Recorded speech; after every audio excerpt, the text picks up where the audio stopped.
Ladies and gentlemen, it's Ukrainian show on Pod TV. It's our last program for 2025, and I would like to introduce with that Dr. Jonathan Lockwood. Welcome to the show, John. Thank you, Sasha. Glad to be here as always. I really hope that Ivan Kucherenko, our man in Kyiv, will join us. Well, hopefully he hasn't been engaged in too many holiday celebrations. Yeah. Well, we wish him a Happy New Year. And so let's talk about what's happened lately. On the front lines, there are no changes really. I mean, a little village with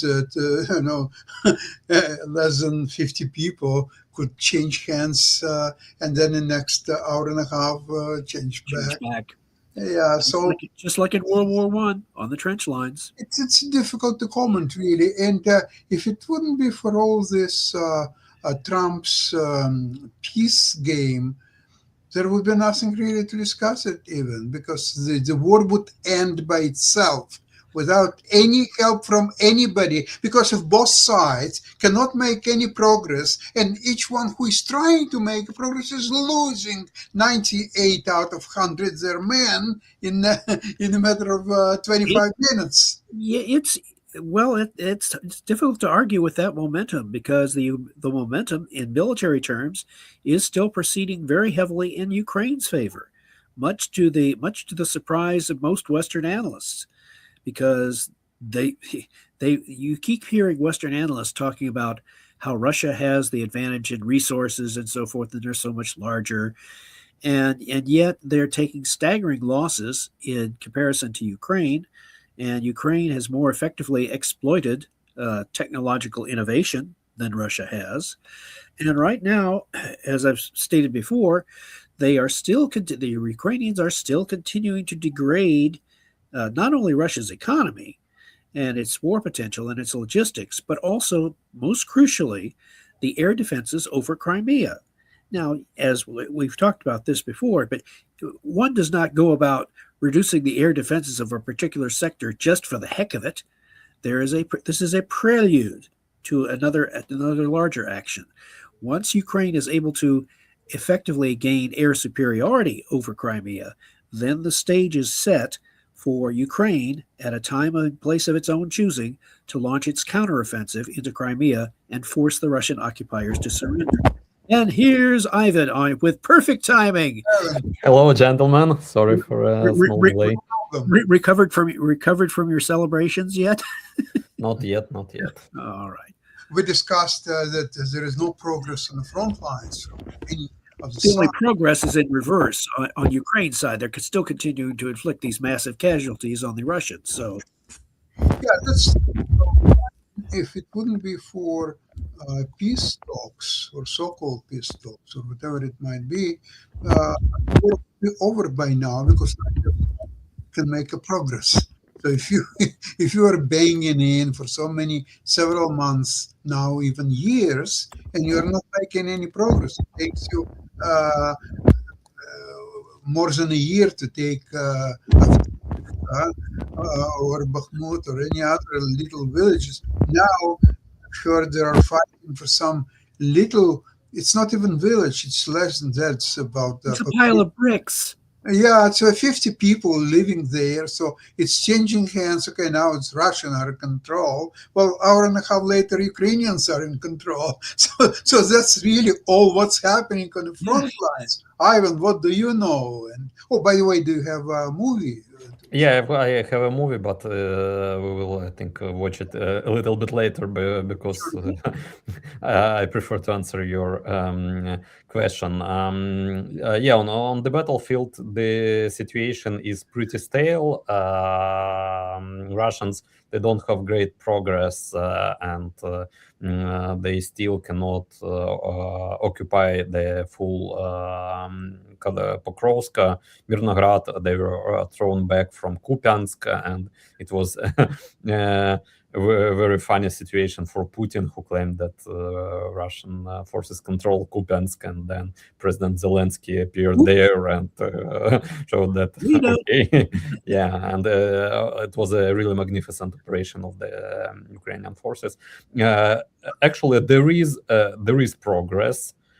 but it's not on the battlefield. The progress, real progress, was in the peace talks because, according to all the updates, the meeting. Recent meeting of President Zelensky and President Trump, all the points were agreed. Most of the points, like 90% of the general peace agreement, the 100% of the security agreement, security guarantees from the United States. And here in Ukraine, we're really a little bit shocked because of that progress. And I think that it was a pretty kind of shock for Russians as well, because they were not ready that that so quick progress between Ukraine and the United States will appear. That's why they've did the thing that they do all the time. They've lied about This the is natural as usual. about the attack on Putin residence, which no one's How dare you attack seen. my No, house? no shooted drones. Local population didn't see any explosions. There was nothing. But There Russians was- say Ukrainians attacked Putin residence, and that's why we will review our requirements toward that peace agreement, and that's why we will not sign anything. So it was the situation which actually we here in Ukraine were waiting for, because we know that it's not possible to make any peace deal with the Russians until they are defeated. Actually, Ivan, if you remember the beginning of Second World War, the Germans started attacking a Polish radio station, and what they did, they dressed in a Polish uniforms, and then reported that it was Poland who attacked a German radio station, and now Germany has no other choices to defend their radio station and so on. Now, in the case like the same situation would with Finland when Soviet Union attacked Finland before the Second World War. It's false flag operations. They were very popular amongst the totalitarian regimes, like in Germany, in Russia, Soviet Union. They've used false flag operations all the time, and they've used them in the western part of Ukraine when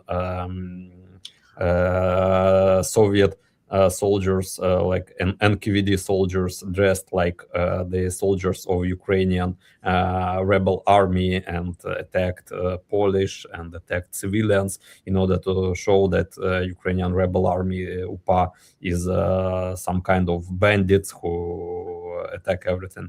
So it's a common tactic of the Soviets, of the KGB, of the FSB.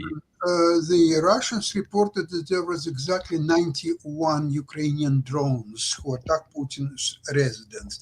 Now, when we're talking about Putin's residence, basically Putin, because he owns all Russia, so every building is Putin's residence. Every little village is Putin's residence. Wherever he wants it to be at the given moment. That's his Nobody knows where he is anyway. So in order to make it credible, 91 drones who were all actually destroyed. So there must be some kind of remains of these drones. They can recover most of it, or some of it. So Ukrainian drone our leader's residence. Here, what it is. So what it makes no sense, actually, Sasha. The warhead of the drone is like from 50 to 100 kilograms of explosions. That's why Ukraine is using drone attacks mostly on Russian energy infrastructure, because such small warhead, it's not like a ton or 500 kilograms like in ballistic missiles or like in big cruise missiles. The drones, they have pretty small warhead. And they have to aim at precise targets. To inflict significant damage to really defended structures like residence. We know, everyone knows that Putin has a very deep bunker in that his residence on Valdai. So even 1,000 of drones will not able to get him in his bunker there. Drones are good for destroying Russian oil infrastructure, It's oil only industry America. objects because they burn pretty well. But Putin bunker is deep, and it even cannot be accessed by drones. It cannot be even harmed by drones, and those also drones, they fly pretty slowly. When the security gets for instance, notification about a drone attack. Of course, at that moment, even if Putin was in some structure over the surface, then he just would have enough time to run deep into his bunker and sit here until all those 91 drones would be shut down. So it's a very silly psychological operation with only one target audience for that operation. It was President Trump, who believed that Ukrainians are so crazy enough to attack Putin residents without any sense. But look at how much mileage Russians were able to get out of this unprecedented lie. So Putin, according to information that we have, Putin phoned Trump, told him about this supposedly Ukrainian attack on his residence, and Trump was horrified and said that it's impossible, it's horrible, it's so good that I haven't give you tomahawks.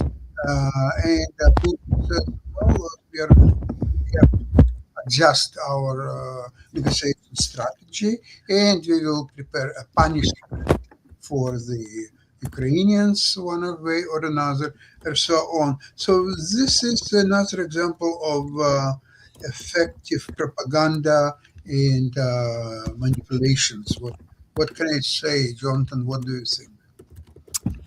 Well, I think the contest continues. This is it's a contest of political will, political deception, diplomatic maneuvering, and it's it still does not change the fact, from my perception, the overall correlation of forces, as the Soviets used to say, in this case, is still continuing to shift in favor of Ukraine, regardless of how much the Russians are trying to shift the narrative and alter it. The reality on the battlefield is still continuing to defy them, and so are the Ukrainians. So again, I am very patiently watching and seeing that in this case, I am still waiting for the decisive moment in early spring. Again, that's my prediction, if you will, for the new year. That as soon as the weather clears sufficiently, and as soon as the Ukrainians perceive that their opportunity has arrived, they will launch that decisive counteroffensive on specifically the Crimea. Well, I believe that once Ukrainians are in the possession of $90 billion from Europe, I think their behavior may change drastically. And I think we have to wait. And so I don't know really all details when this $90 billion will actually will cross the border and will end up in Ukrainian financial institutions, banks, or whatever it might be. It could adjust seriously Ukrainian approach to the war itself, the so-called referendum, to negotiations. Because you see, I was thinking about something. These negotiations, because Trump and his left and right hands, Kushner and Witkov, they're all real estate people. And I've been through real estate transactions a few times. If you notice, most of these transactions are happening and closing in the middle of the night. 2 o'clock past midnight, 3 o'clock. Because basically what's happened, normally they work in teams. Let's see 2 people. So one is working with the seller, one with the buyer. Logically to explain why it's a better choice or not, it doesn't work at all. There's no logic at all. It's just banging through the same argument over and over. Then you're talking to them to their left ear and then to their right ear. And you're going until people are just getting exhausted. People are, because let's see, at the end of the day, maybe there is so much difference in price would say. So you think in the real estate, it's just $1,000. It will cost you $17 a month. What you are at the verge of starting your new future, career, great life for your family and children, and you were wrangling for $17. By the way, most of this transaction. So what's happened here? Trump, who is obviously has some knowledge and experience in real estate, and Witkoff and Kushner, they are all doing the same thing. They are banging. Okay, now we are meeting in Miami. Everybody in Miami. Okay, next time. One of the things that business owners forget a lot is to prepare for their own retirement. Hi, my name's Nick Palavita, and today I'm with a very special guest, a certified financial planner, a chartered retirement plan. Well, there was an What was that? Why don't we all say, what the hell was that? Oh, somebody heard the word real estate. So Yeah, a great time for commercial. great commercial. Nick so heard the word real estate. And he So just is had to this jump in. real estate diplomacy? So, well, that's how it works. It's just, see, Zelensky cannot, at the moment, I hope that he will get his $90 billion and there will be a different ball game played. Oh, yeah. Maybe it hasn't happened yet.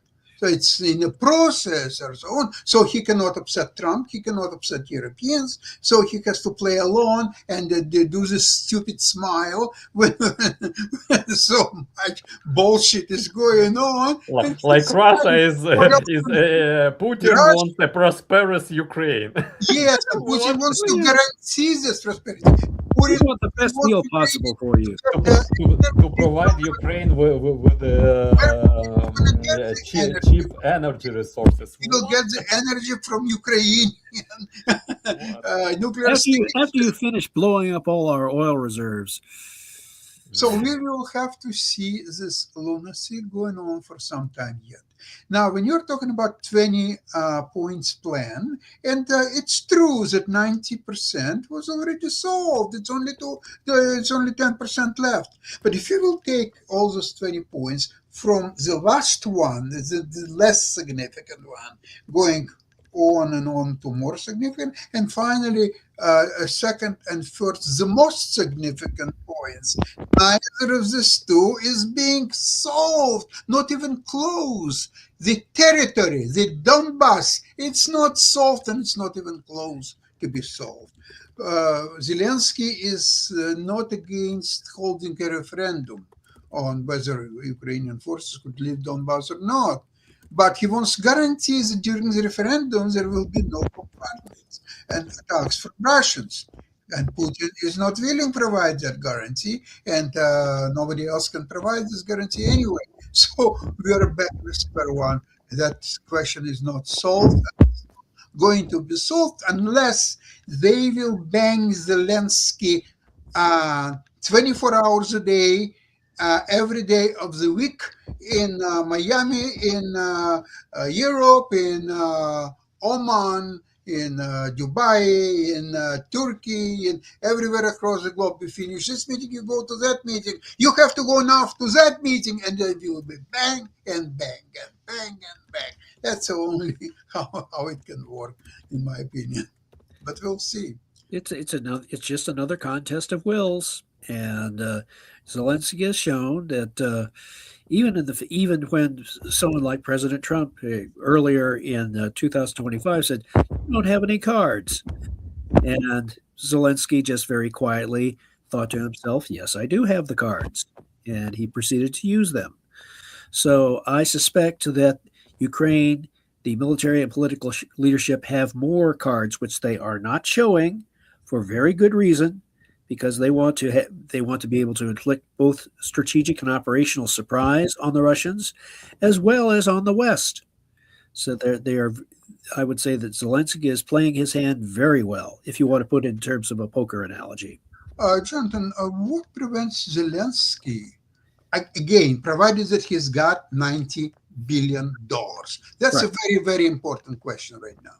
Provided he's got it, then he can say that, look, there is no indications from Russia's leadership that they are willing to peace talk or even ceasefire or anything. There are no indications. Furthermore, after each meeting, they are increasing the bombardment of Ukrainian cities, villages, and so on. So at least at this point, if Russia will not show real intent to have a peace, if they will continue their bombardments of our cities, and if the West cannot stop this bombardment, I don't need the stocks anymore. Thank you very much. Everybody is free to go. And then what? Now that would be a very plausible move for Zelensky to make. It would certainly be sympathetic to the U.S. and the Ukraine's European allies. It will be made much more effective if that shock is backed up by a successful counteroffensive at the time and place that we've discussed. If that in fact occurs, then the game will change. And both the U.S. and the European allies will automatically become more supportive of Ukraine and not be so willing to pressure it into accepting Russia's terms. So I'd say this is a case where, shall we say, hanging tough. In other words, refusing to be intimidated, and in this case, looking for the right opportunity to launch that counteroffensive. The timing is everything here. Also, Jonathan, think about it. If in that statement, if it would really take place, he is not accusing Trump or the United States of anything. He's rather saying that, okay, we are all ready to go. We all agree on everything. It's Russia who not only doesn't agree, he doesn't even show 1 cent of willingness to any peace agreement, and it continues to destruction of Ukrainians' infrastructure, killing people, or so on. Ivan, what do you think about such scenario? Definitely, because that's what they want for actually. They until they have the possibility to continue this war, they will continue this war. They will destroy infrastructure. They will kill civilians, and without pressure on the Russian side, there will be no any peace deal. And I think that especially on after that Russian fake about the attack on Putin residence as a reason to review the peace deal, I think the Trump administration shall revise their attitude towards Russian side and start to inflict more pressure of them, because it's obvious that Russian party is not interested in any kind of peace deal, and they will do everything to just to disrupt it. So the only way is to inflict more sanctions on Russia, but not to lift sanctions from Russia or some specific Russian banks in order to make some business operations with them. The only way is to provide more weapons to Ukraine and probably review the decision about providing Tomahawks to Ukraine. Because as we've seen before, when there were talks about possibility to provide Tomahawks to Ukraine, then there were some really fast steps from the Russia. Then Putin found Donald Trump and begged him not to give any tomahawks to Ukraine, and he tried to persuade him that he wants peace at the same time attacking Ukrainian civilian objects and sending dozens of drones and rockets on Ukrainian cities. So that's the only way in which Russia can be stopped, actually. I've also almost forgot that we've got a movie for today.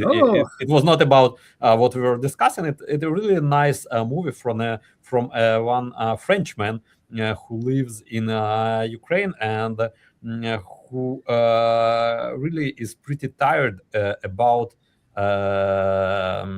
some popular myth about Ukrainians. It's like when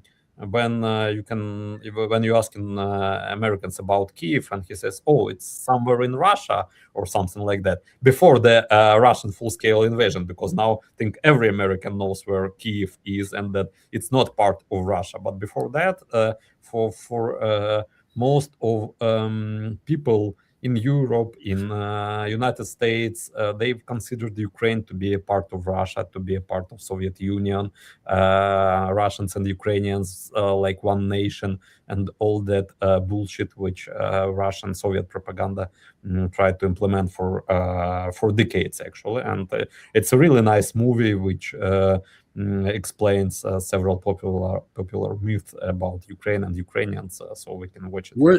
Worthy of wider dissemination, I would say, don't you think? Yeah. Okay, let's go. Let's have it. About Ukraine that are completely false, coming from a French guy that lives in Ukraine and speaks Ukrainian fluently. Ukraine is a young country. Ukraine is not new. Kyiv existed long before Moscow. Ukrainian statehood, identity, culture go back over 1,000 years. Ukrainian and Russian are basically the same language. They are absolutely not. Ukrainian is a completely separate language, closer to Slovak, Polish, or even Belarusian than Russian. For example, I speak Ukrainian fluently, but I don't understand Russian. Different vocabulary, grammar, history, pronunciation. Ukraine has always been part of Russia. This is absolutely false. Ukraine was oppressed, colonized, and persecuted by the Russian Empire and by the USSR. Being ruled and colonized and persecuted is not the same as belonging. People in Ukraine naturally prefer Russian. This is also untrue. For centuries, the Ukrainian language was banned, marginalized, and punished. The use of Russian in Ukraine is a result of not choice, but oppression. This war is between NATO and Russia. No, this war is about Ukraine's right to exist, to choose its future, its language, and its freedom. It is a colonial war, not a misunderstanding. Ukraine is not a myth. It is real and it decides for itself. Thank you for your support. Share this video. Excellent. Agree 100% with everything what he just presented. It's absolutely true that when Kyiv was a mother of the Russian cities, because essentially Russia at the time was Ukraine. There was nothing else except Ukraine. Moscow hasn't even existed. And only with Andrei Bogolyubsky, who changed his capital to Vladimir and started very aggressive wars against other Russian cities. If you wish, at that time it was basically the same entity. And then he was the one, for the first time ever, destroyed the recovered, but not fully, because by votes did their bit to destroy Kyiv. So that's a tragedy of that time. But anyway, Kyiv never lost population existence, and headed towards the west, including Poland and Lithuania, and became part of the Europe at that time. And until 1654, the time of that character, what's his name? Khmelnytsky. He was a traitor several times over and over because he was a Polish Szlachtich, and then he betrayed his homeland, Poland, and he started to create at that time Ukrainian troops to fight Poland and Russia as usual, and everybody else until he completely betrayed Ukraine and Poland and went to Moscow to ask for permission to join the Moscow Empire. Well, at that time, it wasn't really empire, but it was something. And actually, the story goes that Moscow Tsar, for 7 days, he refused to accept this Bogdan Khmelnytsky. So he was waiting there, and he was eating with just commoners, and he was sleeping in some kind of a poor guest house for poor people. And only after 7 days, finally, the Tsar said, "Okay, what is that guy wants from me? Okay, bring him over." This is a myth about. At the Soviet time, there was a myth of great unity of Ukrainian and Russian nations. That was not. It was just betrayal of Bogdan Khmelnytsky, and he betrayed it, and Ukraine became under the rule of Tsar. But that didn't change a situation where Ukrainians still had their own language, culture, music, and they carried it on until the end of 20th century. And now it's an independent country. Unfortunately, it's under horrible attack from Russians, but Ukraine will be there. It will withstand all this. Well, guys, with that, I would like to thank you very much for this program, which is, as I said, last one for 2025. And we'll get together back in next Tuesday, okay, which will be January 6th. Meantime, season's greetings, Happy New Year to you and your families, and Slava Ukraini. God bless America. God bless. Героям слава. Happy New Year. Happy New Year to all. Bye-bye, everybody. Bye.